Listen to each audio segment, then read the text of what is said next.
नमस्कार, मीडिया हलचल का खास शो मैं कहूंगा खरी खरी देख रहे हैं आप, और मैं हूं आपके साथ अर्पित जैन। आज मेरे हाथ में लोक कल्याण संकल्प पत्र है 2017 का, जो भारतीय जनता पार्टी ने 2017 के चुनावों से पहले प्रदेश की जनता के समक्ष रखा था।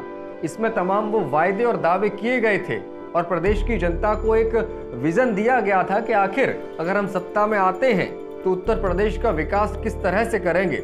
तमाम वायदे जनता से किए गए थे, बेरोजगारों से किए गए थे, किसानों से किए गए थे। उन पर भारतीय जनता पार्टी कितना खरा उतरी है, उस पर आज हम बात कर रहे हैं। दरअसल ये लोक कल्याण पत्र 2017 भारतीय जनता पार्टी का उस समय का घोषणा पत्र है, जिसमें प्रधानमंत्री नरेंद्र मोदी और गृह मंत्री अमित शाह की फोटो ऊपर लगी हुई है, जबकि नीचे राजनाथ सिंह, कलराज मिश्र, उमा भारती और केशव प्रसाद मौर्य के फोटो हैं। अब खास बात यह है कि यहाँ पर योगी आदित्यनाथ का फोटो नदारद था। उसका कारण भी यही है कि 2017 के चुनावों में भारतीय जनता पार्टी ने अपना सीएम का चेहरा सामने नहीं रखा था, या जिन नेताओं को सीएम के दावेदार के तौर पर देखा भी जा रहा था उनका नाम बाद में सीएम की रेस से बाहर हो गया था। यही कारण है कि योगी आदित्यनाथ उस दौरान चुनावी प्रचार में भी सामने नहीं थे और भारतीय जनता पार्टी के घोषणा पत्र में भी ना तो उनका नाम है ना ही उनकी फोटो है। खैर, इससे इतर आज हम बात कर रहे हैं कि इस घोषणा पत्र में जो वायदे भारतीय जनता पार्टी ने उत्तर प्रदेश की जनता से किए थे उस पर योगी सरकार कितना खरा उतरी है।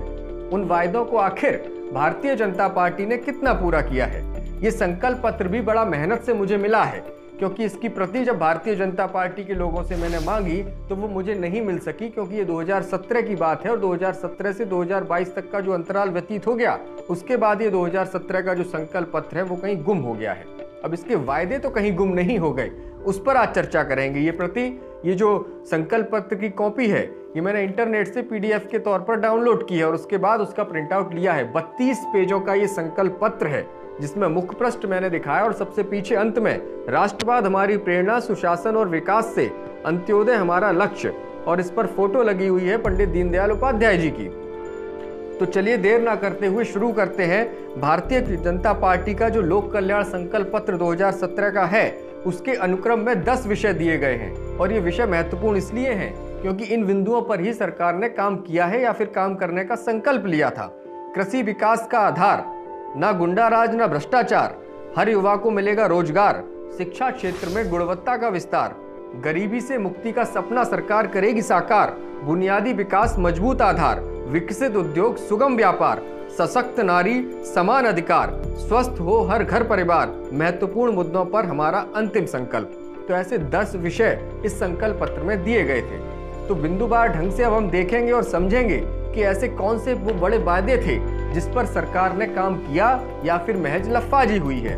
तो देखिए, मैनिफेस्टो में किसानों के लिए क्या कहा गया था। मैनिफेस्टो का पेज नंबर 7 है और इस पर पॉइंट नंबर 3 पर अगर आप देखेंगे तो लिखा है कि आलू, प्याज और लहसुन को न्यूनतम समर्थन मूल्य यानी एमएसपी के अंतर्गत लाया जाएगा। अब कितना बड़ा इसमें विरोधाभास रहा। केंद्र की सरकार एमएसपी को लेकर कानून लाने को तैयार नहीं थी। 3 कृषि कानून आए, उसको लेकर आंदोलन चला, लेकिन 5 साल पहले उत्तर प्रदेश में भारतीय जनता पार्टी कह रही थी कि वो एमएसपी तय करेगी आलू, प्याज और लहसुन की फसलों के लिए। इसमें लिखा है कि किसानों को फसल मूल्य दिलाने के लिए सभी अनाज और सब्जी मंडियों को ई मंडियों में बदला जाएगा। तो अब कितनी ई मंडियों की स्थापना हुई, कितनी ई मंडी पोर्टल बने, और एमएसपी पर जो वायदा किया गया था उस पर तो मुख्यमंत्री ने शायद ही 5 सालों में कोई शब्द भी बोला हो। क्रियान्वयन तो बहुत दूर की बात। लहसुन की एमएसपी कैसे तय होगी, क्या उसका फॉर्मूला होगा, कौन सी सब्जियां हैं जो एमएसपी के दायरे में आएंगी, उनकी खरीदारी कैसे होगी, उनकी बिक्री कैसे होगी, कोई मैकेनिज्म 5 साल में उत्तर प्रदेश की सरकार ने नहीं बनाया है। दूसरा सबसे बड़ा वायदा मैनिफेस्टो का पेज नंबर 13 पॉइंट 3 और 4, जिसमें लिखा है कि कॉलेज में एडमिशन लेते ही छात्र छात्राओं को मुफ्त लैपटॉप और साल भर तक हर महीने 1 GB डेटा सरकार फ्री देगी। अब बताइए कितने GB डेटा उत्तर प्रदेश की सरकार ने छात्रों को दिया। लैपटॉप और टैबलेट की बात कह सकते हैं तो पिछले 2 महीनों में ही सरकार ने उस योजना के क्रियान्वयन में कुछ तेजी दिखाई है और टैबलेट वितरित किए गए हैं कुछ जनपदों में। अब इसमें साफ तौर से लिखा है, अगर मैं पढ़ूं, कि 12वीं के बाद कॉलेज में कदम रखते ही सारे बच्चों को हम लैपटॉप थमा देंगे। साफ साफ लिखा हुआ है। तो लैपटॉप देने की जो बात कही थी उससे क्यों मुकर गए।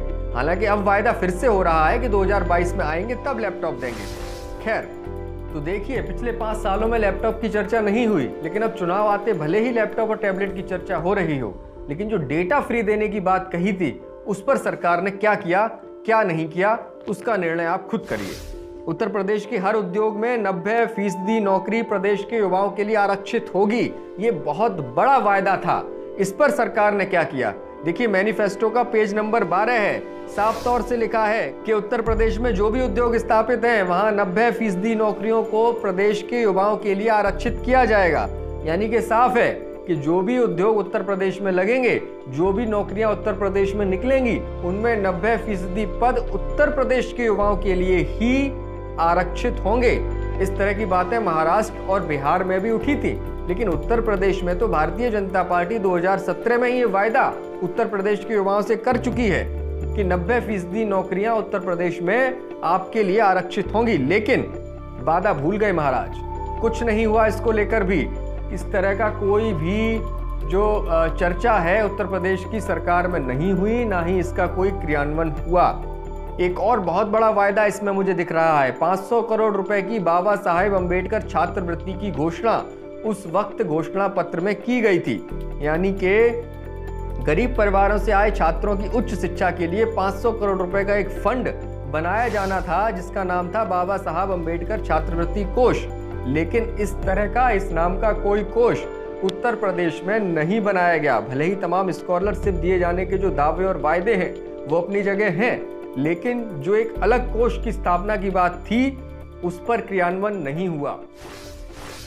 और अंत में सबसे बड़ा संकल्प नौकरी पेशा लोगों के लिए, पुलिस वालों के वेतन के लिए समीक्षा आयोग का गठन करने का जो वायदा था, मैनिफेस्टो का पेज नंबर 27 में पढ़ रहा हूं। यहां लिखा है कि पुलिसकर्मियों के सेवा हालात, प्रमोशन और वेतन ढांचे की समीक्षा करने के लिए एक आयोग बनाया जाएगा।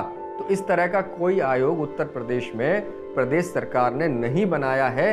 ये बिल्कुल 100% सच मानिए आप। हालांकि इसके उलट देखा जाए तो ये जरूर हुआ है कि जबरिया रिटायरमेंट की एक नया सिस्टम उत्तर प्रदेश में देखने को मिला।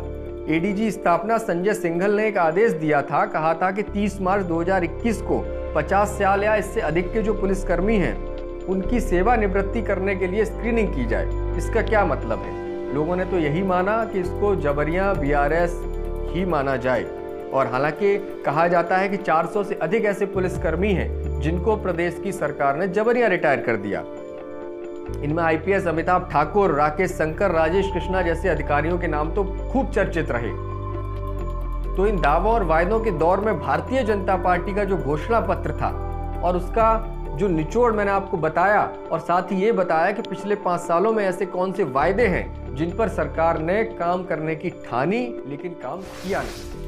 अब चूंकि 2022 आ गया है, फिर से उत्तर प्रदेश में चुनाव है और अलग अलग दल अपने घोषणा पत्र लेकर आ रहे हैं। समाजवादी पार्टी भी बड़े बड़े दावे और वायदे कर रही है, लेकिन क्या ये घोषणा पत्र सच में आईना है इस बात का कि आने वाले 5 सालों में उस पार्टी की सरकार अगर बनती है तो वो उसी घोषणा पत्र के आधार पर काम करती दिखेगी, या फिर महज आपको लुभाने के लिए बातें कही जा रही हैं? इसमें जनता यानी आपका रोल इसलिए महत्वपूर्ण है क्योंकि आप उस दस्तावेज को संभाल कर रखिए जो घोषणा पत्र पार्टियां आपके सामने पेश कर रही हैं, और हर साल उसको रिव्यू करिए कि क्या सरकार उस पर काम कर रही है, और नहीं कर रही है तो उस वक्त आवाज उठाई जानी चाहिए।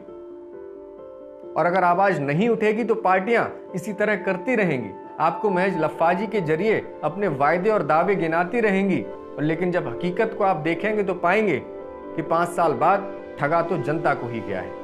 तो उत्तर प्रदेश की सियासत पर लगातार हमारी पैनी नजर है। आप जुड़े रहिए, देखते रहिए।